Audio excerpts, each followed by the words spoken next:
Shalom, saudara. Shalom, saudara.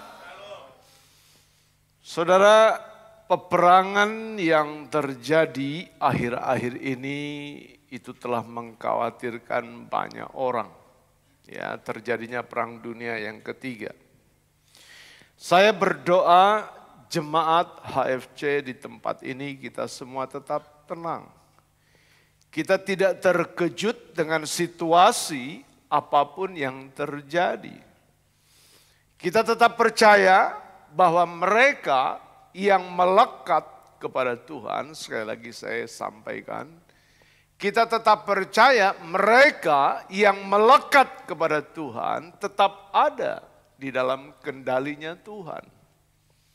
Tuhan Yesus pernah katakan dalam Lukas 21 ayat 9, dia katakan begini, dan apabila kamu mendengar tentang peperangan dan pemberontakan, janganlah kamu terkejut. Sebab semuanya itu harus terjadi dahulu, tetapi itu tidak berarti kesudahannya akan datang segera. Nah, saudara, Tuhan Yesus nasihati kita jangan terkejut. Jangan panik, jangan gelisah, atau jangan takut saat kita mendengar peperangan maupun keadaan dunia yang tidak baik-baik saja. Itu sudah dinubuatkan, semua itu harus digenapi dahulu sebagai bagian dari proses menuju zaman yang akan berakhir. Terpenting saat ini kita harus tetap waspada, tetap berjaga-jaga, tetap percaya, tetap tenang karena Allah yang kita sembah, sekali lagi saya katakan, adalah Allah yang memegang kendali hidup kita. Biarlah setiap kita tetap fokus kepada Kristus. Kepada iman yang seharusnya terus bertumbuh dan semakin bertambah, saudara, pengenalan akan Tuhan Raja kita. Jadi semakin hari saudara, iman saudara itu terlatih dengan kehidupan saudara sehari-hari sehingga saudara boleh tetap bertumbuh. Dan saudara semakin mengenal siapa Allah saudara ketika saudara mengenal siapa Allahmu yang ada di pihakmu, yang ada bersama-sama denganmu, engkau tidak akan takut. Keadaan apapun yang engkau alami, kita tetap siap untuk menghadapinya. Nah saudara, jadi ini saatnya kita memperhatikan sungguh-sungguh bagaimana kita jalani hidup ini. Dari hari lepas hari, dari minggu ke minggu, dari bulan ke bulan, dari tahun ke tahun kita mulai perhatikan. Bagaimana keadaan keluarga kita, layakkah mereka di hadapannya? Seperti yang ditulis dalam Kolose 1 ayat 10 dikatakan demikian saudara. Sehingga hidupmu layak di hadapannya serta berkenan kepadanya dalam segala hal. Tidak ada kecuali. Dalam segala hal, apapun yang kita hadapi, apapun yang kita alami, apapun yang kita kerjakan dalam segala hal. Dan kamu memberi buah dalam segala pekerjaan yang baik dan bertumbuh dalam pengetahuan yang benar tentang Allah. Ini tujuan kita dan tema kita di bulan Juli ini. Menjadi keluarga yang layak di hadapannya. Jemaat kekasih, tidak ada yang lebih membahagiakan ketika Tuhan melayakkan kita. Tidak ada saudara. Saudara punya harta boleh begitu banyak. Saudara punya pengetahuan, saudara boleh punya kepintaran, kecerdasan yang hebat. Dipuji-puja banyak orang, saudara punya follower yang begitu banyak. Tetapi kalau Tuhan gak melayakkan hidup kita, habislah kita. Celakalah kita. Apa maksudnya layak di sini? Maksudnya saudara, hidup kita ini selaras dengan tujuan Tuhan. sesuai dengan kehendak dan keinginannya Tuhan, sehingga Tuhan bisa berkata kepada saudara begini, inilah anakku yang kukasihi, anakku yang layak dan berkenan di hadapanku. Saya mau dengar itu dari Bapa di sorga. Seperti Bapa di sorga berkata kepada Yesus setelah pada saat Yesus dibaptis oleh Yohanes. Saudara, ini yang menjadi doa saya. Bahkan saudara, kita jadi mempelai anak domba. Kita menjadi mempelai anak domba yang akan tinggal di Yerusalem baru. Apakah Yerusalem baru ini ada? Ada, saudara. Itu sebabnya ditulis dalam kitab Wahyu 21 ayat 9 sampai 12 dikatakan demikian, saudara. Marilah ke sini, aku akan menunjukkan kepadamu pengantin perempuan mempelai anak domba. Lalu di dalam roh ia membawa aku ke atas sebuah gunung besar yang besar lagi tinggi, dan ia menunjukkan kepadaku kota yang kudus itu, Yerusalem, turun dari sorga dari Allah. Kota itu penuh dengan kemuliaan Allah dan cahayanya sama seperti permata yang paling indah, bagaikan permata yaspis jenis seperti kristal. Saya rindu kita ada di sana. Kota yang akan kita diami. Siapakah kita, saudara? Kalau kita renungkan, siapakah kita? Dilayakkan Tuhan untuk boleh tinggal di kota yang kudus itu. Bukankah Pengkhotbah 7 ayat 20 berkata begini kan? Sesungguhnya di bumi tidak ada orang yang saleh, yang berbuat baik dan tak pernah berbuat dosa. Dan di Roma 3 ayat 10 dikatakan apa? Tidak ada yang benar, seorang pun tidak. Ya kan? Artinya apa, saudara? Tidak ada seorang pun yang layak di hadapan Tuhan selain Tuhan sendiri yang melayakkan kita. Tidak ada seorang pun yang benar di hadapan Tuhan selain kita adalah orang-orang yang dibenarkan oleh Tuhan. Kita bersyukur kepada Allah. Karena melalui Yesus Kristus dengan mengorbankan tubuh dan darahnya di atas kayu salib yang terlalu mahal nilainya, kita dilayakkan.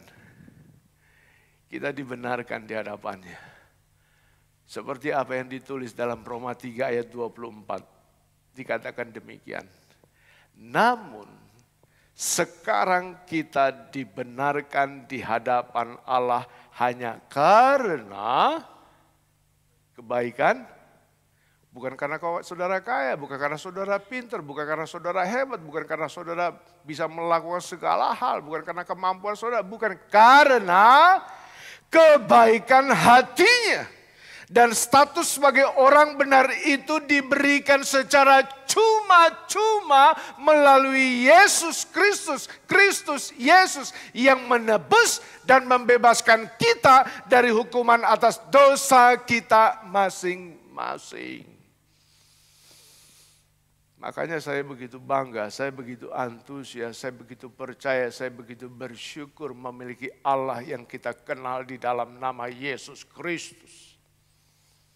Sebab masa depan kita adalah masa depan yang penuh harapan. Amin. Nah, saudara, pertanyaannya, apa yang harus kita lakukan supaya kita tetap dilayakkan?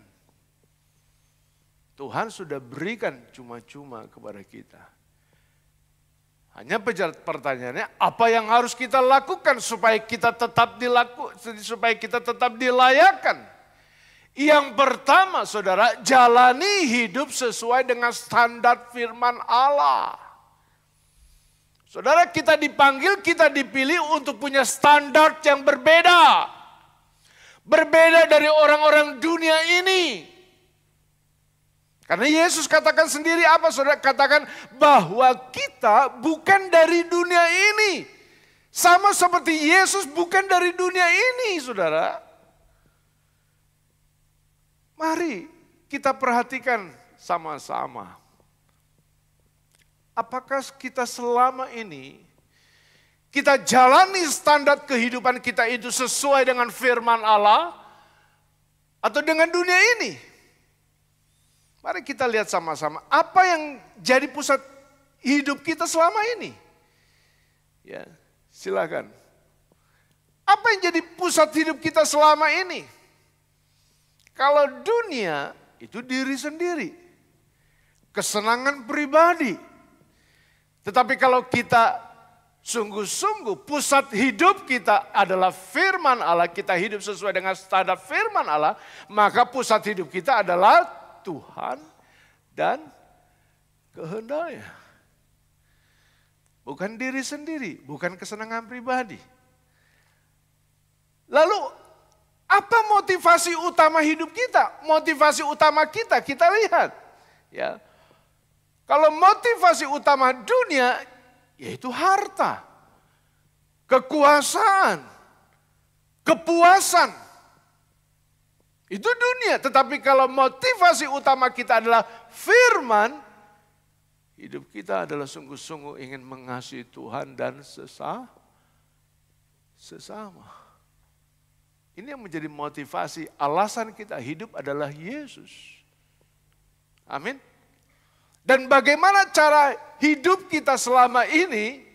Kalau cara hidup standarnya dunia, yaitu mengikuti keinginan daging. Seleranya selera dunia. Tetapi kalau cara hidup kita adalah sungguh-sungguh, standar kita yang berbeda, standar kita adalah firman Allah, maka cara hidup kita adalah orang-orang yang dipimpin oleh Roh Kudus. Beda, saudara, cara hidup kita. Lalu hikmat apa yang kita pakai selama ini? Ketika kita mengambil keputusan, ketika kita melakukan sesuatu atau mengawali pekerjaan sesuatu. Saudara, standar dunia itu hikmatnya itu lebih banyak pada hikmat dunia atau logika manusia. Tetapi ketika kita sebagai anak-anak Tuhan yang memiliki standar firman Tuhan, standarnya beda. Hikmat kita adalah hikmat dari firman Allah. Loh, bagaimana saya bisa menerima hikmat firman Allah? Baca firman. Baca firman. Kalau saudara selama tidak membaca firman dalam hidup saudara, maka kapan hikmat itu akan ada, datang, miliki dalam hati saudara. Makanya kita gampang ketipu. Makanya kita gampang kejebak. Makanya kita bisa berkata, aduh salah ya.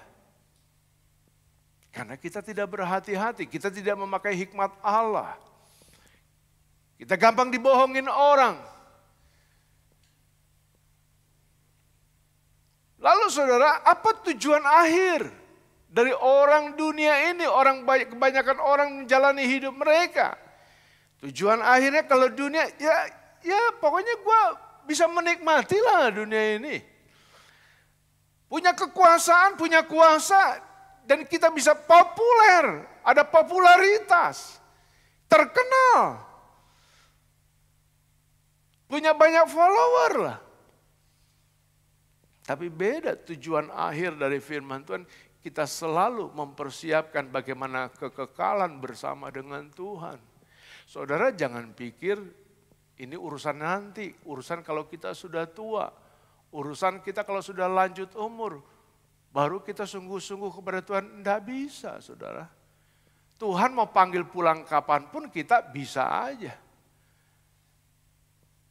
Kemarin waktu kita dengar berita duka dipanggil pulang oleh Bapa di sorga, Bapak Pendeta KM Abuna Yusuf Roni. Saya merenungkan saudara, Bapak Pendeta Yusuf Roni itulah hamba Tuhan yang dipakai Tuhan luar biasa. Amin. Penuh dengan hikmat, penuh dengan pengetahuan akan firman Tuhan. Saya bicara dalam hati saya, kalau Bapa di sorga aja bisa panggil Pendeta Yusuf Roni, Ya. Apalagi saya. Orang yang enggak ada apa-apanya. Kapan saja Tuhan bisa panggil hidup kita. Bisa panggil kita semua. Tetapi mari kita mau jalani hidup kita. Tujuan akhir kita adalah sungguh-sungguh bagaimana akhir kita ada kekekalan bersama dengan Tuhan. Lalu yang terakhir, bagaimana sikap kita terhadap dosa? Nah, saudara, kalau dunia ini bisa saja kompromi, saudara. Standarnya bisa saja hidup di dalam dosa, sudah tahu itu salah. Tetap kita melakukannya. Tetapi kalau standar kita firman Tuhan, saudara, sikap kita terhadap dosa, saudara, kita mau bertobat. Dan kita menjauh dari dosa yang pernah kita lakukan. Pertanyaan sekarang, standar apa yang kita jalani selama ini? Mudah tidak jalani hidup sesuai dengan standar firman Allah? Enggak mudah, saudara. Karena itu firman Tuhan nasihati kita dalam Yosua 1 ayat 7 dikatakan demikian. Hanya tuh dikatakan. Kuatkan dan teguhkanlah hatimu dengan sungguh-sungguh. Bertindaklah hati-hati sesuai dengan seluruh hukum yang telah diperintahkan kepadamu oleh hambaku Musa. Janganlah menyimpang ke kanan atau ke kiri supaya engkau beruntung kemanapun engkau pergi. Jadi saudara, kalau kita tetap sabar, kuatkan hati dan teguhkan hati dengan sungguh-sungguh, kita bertindak hati-hati, tidak menyimpang ke kanan, tidak menyimpang ke kiri, dan kita hidup sesuai dengan standar firman Tuhan, berbahagialah saudara. Berbahagialah saudara, beruntunglah saudara, selamatlah saudara. Karena saudara sungguh-sungguh layak di hadapannya.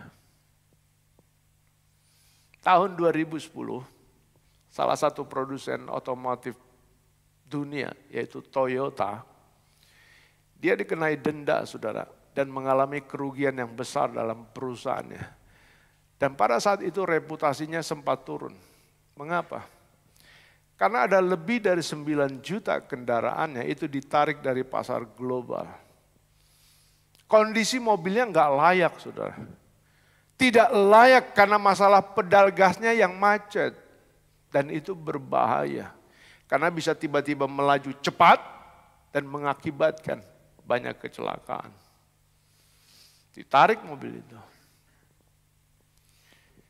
Saya coba memperhatikan cerita ini betapa pentingnya kita hidup layak di hadapannya. Sehingga kita tidak membawa celaka buat kita sendiri. Dan biarlah setiap kita terus diperbaharui supaya hidup kita sesuai dengan standar firman Tuhan. Yang kedua, saudara. Apa yang harus kita lakukan supaya kita dilayakkan? Mari saudara, segera perbaiki apa yang salah dalam hidup kita. Kalau ada dosa, akui dan minta ampun sama Tuhan.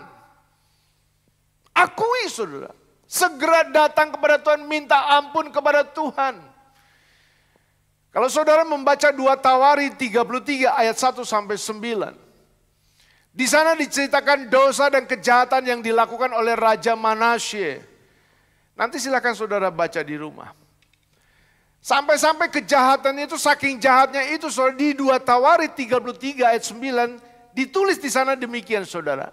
Mereka melakukan yang jahat lebih daripada bangsa-bangsa yang dipunahkan Tuhan dari depan orang Israel. Saudara bisa bayangkan. Di sini dikatakan bangsa-bangsa yang telah dipunahkan Tuhan aja sudah pasti itu jahat. Betul?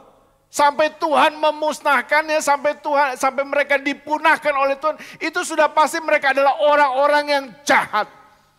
Tapi dikatakan kejahatan Raja Manasye ini katakan melakukan yang jahat lebih daripada bangsa-bangsa yang telah dipunahkan Tuhan. Jadi saudara bisa bayangkan betapa jahatnya Raja Manasye di hadapan Tuhan. Sungguh-sungguh melukai hati Tuhan. Bagaimanakah mungkin Raja Manasye dilayakan Tuhan dengan kejahatan yang telah dilakukannya? Apakah Tuhan tidak memperingatkannya? Apakah Tuhan tidak berfirman kepadanya? Sudah, saudara. Tuhan sudah peringati kepada Raja Manasye. Tuhan sudah berfirman kepada Raja Manasye. Seperti Tuhan juga sudah ingatkan kita, bukan? Seperti Tuhan sudah berfirman kepada kita, bukan? Lewat khotbah-khotbah yang kita dengar. Ya kan? Lewat nasihat-nasihat dari hamba-hamba Tuhan yang kita terima. Tapi kita tidak melakukannya. 2 Tawarik 33 ayat 10 ditulis di sana demikian, saudara. Kemudian berfirmanlah Tuhan kepada Manasye dan rakyatnya.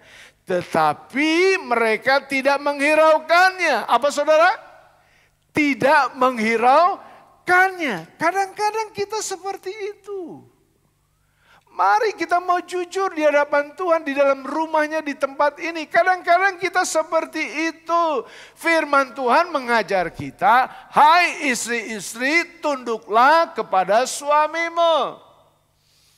Hai suami-suami kasihilah istrimu. Hai anak-anak hormatilah orang tuamu. Hai jemaat, kasihilah Tuhan Allahmu dengan segenap hatimu. Kasihilah sesamamu seperti dirimu sendiri. Tapi kita mengabaikannya. Kita suka-sukanya kita memperlakukan suami kita, memperlakukan istri kita. Kita tidak menghiraukan firman Tuhan. Seperti Raja Manasye. Bagaimana keluarga kita dilayakan Tuhan kalau istri tidak tunduk kepada suami? Kalau suami tidak mengasihi istrinya, kalau anak-anak tidak taat kepada orang tua, dan kalau jemaat tidak mengasihi Allahmu dengan segenap hatimu. Jangan sampai saudara, saya enggak nakut-nakutin, maksudnya begini loh. Jangan sampai Tuhan mengajar kita lewat cara yang lebih keras. Dan bukan cara yang lembut lagi. Seperti yang dialami Raja Manasye di ayat yang ke-11. Dikatakan apa di sana? Dikatakan demikian saudara.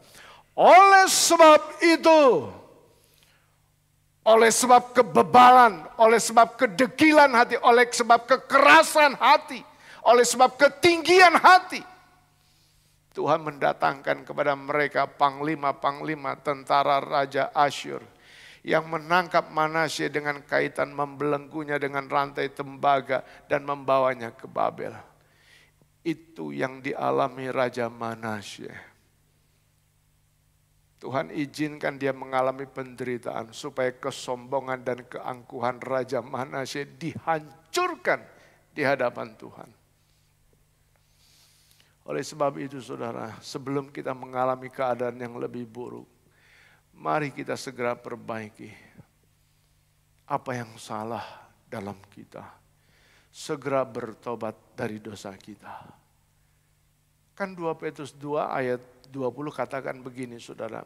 Sebab jika mereka oleh pengenalan mereka akan Tuhan dan Juru Selamat kita Yesus Kristus telah melepaskan diri dari kecemaran dunia. Tetapi apa? Tetapi terlibat lagi di dalamnya, maka akhirnya keadaan mereka lebih buruk daripada yang semula. Saya tidak tahu pagi ini apa yang harus saudara perbaiki dalam hidup saudara. Tapi yang saya tahu pasti, pagi ini Tuhan menunggu kedatangan setiap kita. Supaya kita memperbaiki apa yang salah dalam diri kita. Yesaya 1 ayat 18 katakan apa? Sekalipun dosamu merah seperti kirmisi, akan menjadi putih seperti salju. Sekalipun berwarna merah seperti kain kesumba, akan menjadi putih seperti bulu domba. Bersyukurlah Raja Manasye. Dalam 2 Tawarik 33 ayat 12 dan 13 dikatakan di sana. Ayat 12. Dalam keadaan yang terdesak ini ia berusaha melunakkan hati Tuhan Allahnya. Ia sangat merendahkan diri di hadapan Allah nenek moyangnya. Dan berdoa kepadanya. Maka Tuhan mengabulkan doanya dan mendengarkan permohonannya. Ia membawa kembali ke Yerusalem dan memulihkan kedudukannya sebagai raja. Dan Manasye mengakui bahwa Tuhan itu Allah. Raja Manasye telah merendahkan dirinya. Dia mencari Tuhan serta mengakui bahwa Tuhan itu Allah yang layak disembah dan dipuja. Saudara, kita perlu merendahkan hati kita, merendahkan diri kita untuk datang kepada Tuhan. Memperbaiki apa yang salah dalam hidup ini sehingga kita layak di hadapannya. Waktu saya sudah habis ya, masih ada satu lagi sebetulnya. Saya nggak bawa jam berapa sekarang. Saya harus, masih keburu nggak? Masih ada waktu nggak? Masih. Oke, ya. Soalnya udah habis timernya. Terakhir ya saudara, yang ketiga. Ya, karena ini penting untuk kita dengar sama-sama. Saudara, yang ketiga apa yang harus kita lakukan supaya kita tetap dilayakkan? Saudara, berlarilah dengan sungguh-sungguh dan berjuang untuk menang. Firman Tuhan katakan dalam 1 Korintus 9 ayat 24 bilang begini. Tidak tahukah kamu bahwa dalam gelanggang pertandingan semua peserta turut berlari. Tetapi bahwa hanya satu orang saja yang mendapat hadiah. Karena itu larilah begitu rupa sehingga kamu memperolehnya. Apa maksudnya saudara? Lewat 1 Korintus 9 ayat 24 ini saudara, Paulus menggambarkan perlombaan atletik ini saudara, seumpama kehidupan rohani yang harus dijalankan. Dan perlombaannya bukan perlombaan lomba jalan, apalagi jalan santai, bukan saudara, tapi Paulus menggambarkan seperti seorang pelari yang berlari sungguh-sungguh. Tidak asal ikut lomba, tetapi harus memiliki tekad dan berjuang untuk menang. Begitu juga dengan kehidupan rohani kita, jangan santai-santai saja. Jangan sampai kita lengah. Kita tidak siap ketika Tuhan Yesus datang yang kedua kali. Saudara percaya Yesus akan datang kedua kali? Kalau saudara percaya, jangan santai, jangan lengah. Kita harus berjaga-jaga kapan dia datang, kita harus siap. Oleh karena itu kita harus memiliki tekad dan berjuang untuk menang dalam setiap perlombaan iman kita. Kapan kita berlomba? Dalam sehari-hari saudara menghadapi masalah saudara. Apakah saudara lulus melewati masalah itu atau tidak? Iman saudara yang bekerja. Karena hadiah yang kita terima itu hadiah perorangan. Halo? Hadiah yang kita terima itu hadiah perorangan, bukan hadiah kelompok. Itu sebabnya saudara dikatakan tadi dalam 1 Korintus 9 ayat 24. Tetapi bahwa hanya satu orang saja yang mendapat hadiah. Berapa orang saudara? Satu orang saja yang mendapat hadiah. Jadi hadiah yang kita terima sekali lagi itu adalah hadiah perorangan, bukan hadiah kelompok. Keselamatan yang kita terima adalah keselamatan pribadi, bukan keselamatan berjamaah. Jadi jangan kita berpikir gini loh, keselamatan itu otomatis. Satu orang diselamatkan, maka otomatis sekeluarga diselamatkan. Bukan begitu saudara. Bukan begitu, kita jangan salah mengerti. Dengan apa yang dikatakan Paulus dan Silas kepada kepala penjara di Filipi. Iya kan?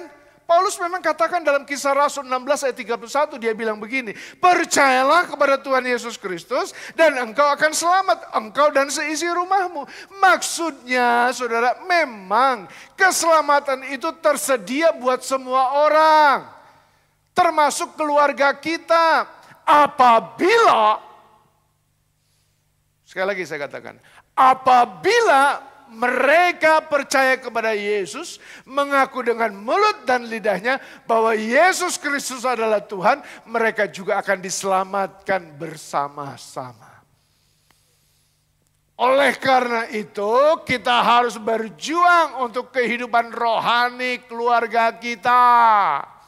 Kehidupan rohani suami kita, kehidupan rohani istri kita, anak-anak kita, orang tua kita. Seperti yang Tuhan perintahkan dalam Yudas 1 ayat 23. Dibilang apa? Selamatkanlah mereka dengan jalan merampas. Itu adalah perintah. Untuk menyelamatkan orang-orang yang kehidupan rohaninya tidak sehat. Kita harus bertindak cepat. Menarik mereka dari api sebelum terlambat waktunya. Mengapa? Karena saya percaya saudara tidak akan membiarkan mereka menerima hukuman.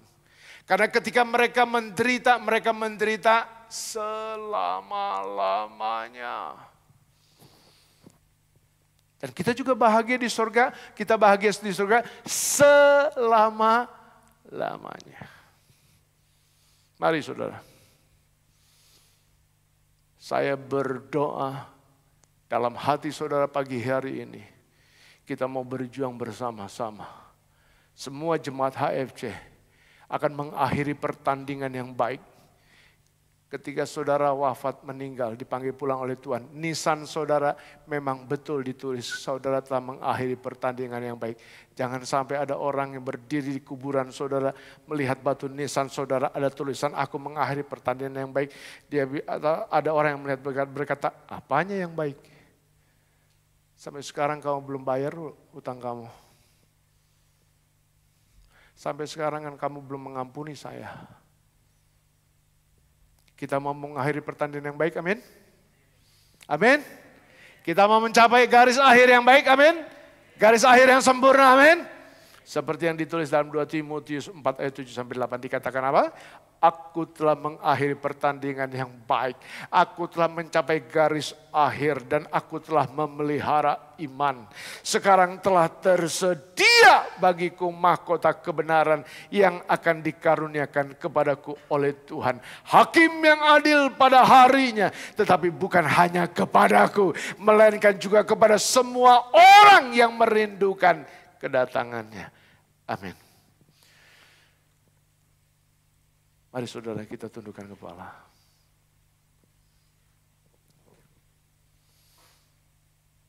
Silakan pemain musik. Bapa di surga, terima kasih untuk firman-Mu pagi hari ini. Roh Kudus mengingatkan kepada kami. Untuk kami boleh lebih sungguh-sungguh lagi menjalani hidup ini. Supaya kami dilayakkan di hadapan-Mu. Mampukan kami Roh Kudus. Karena hanya Engkau-lah kekuatan kami. Sumber kehidupan kami. Dan sebentar kami akan makan roti dan minum anggur. Sebagai lambang tubuh dan darah-Mu. Dan biarlah Engkau mengurapi, memberkati. Supaya apa yang nanti kami makan dan minum, kami boleh menjadi satu di dalam Kristus. Terima kasih Tuhan. Di dalam nama-Mu Bapa, kami bersyukur dan berdoa. Amin. Kita berdiri sama-sama saudara.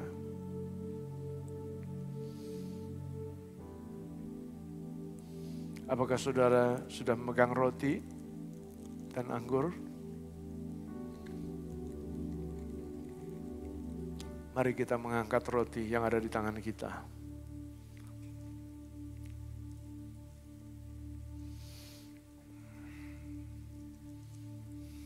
Dengan mendengarkan firman Tuhan.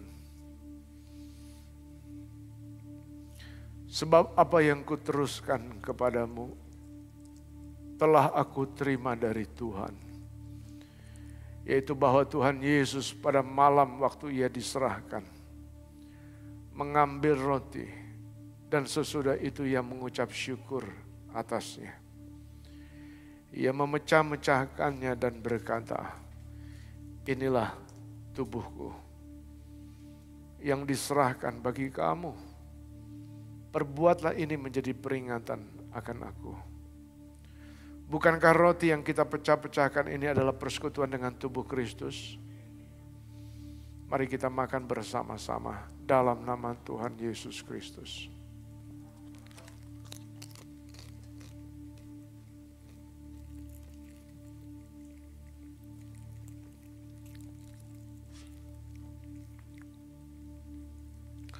Mari kita mengangkat cawan yang ada di tangan kita. Demikian juga ia mengambil cawan sesudah ia makan. Lalu berkata, cawan ini adalah perjanjian baru yang dimeteraikan oleh darahku. Perbuatlah ini setiap kali kamu meminumnya menjadi peringatan akan aku. Sebab setiap kali kamu makan roti dan minum cawan ini, kamu memberitakan kematian Tuhan sampai ia datang. Bukankah cawan pengucapan syukur yang atasnya kita ucapkan syukur adalah persekutuan dengan darah Kristus? Mari kita minum bersama-sama dalam nama Tuhan Yesus Kristus.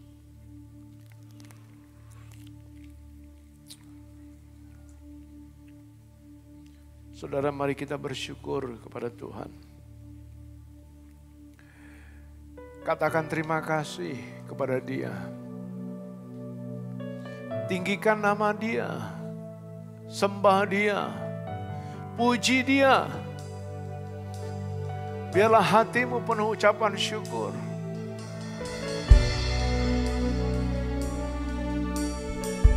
Bapa di sorga saat ini memperhatikan setiap kita. Bapa di sorga saat ini melihat dan matanya tertuju kepada kita. Sembah Dia, pujilah Tuhan, naikkan syukur di hadapannya. Terpujilah Tuhan Yesus, Kau Allah yang mulia.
Bapa, kami bersyukur kepadamu.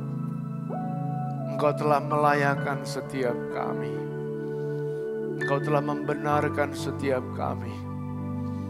Oleh pengorbanan tubuh dan darah-Mu di atas kayu salib.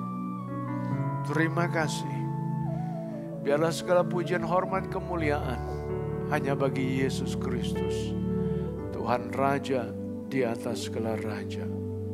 Di dalam nama-Mu Tuhan Yesus, kami bersyukur dan berdoa. Amin.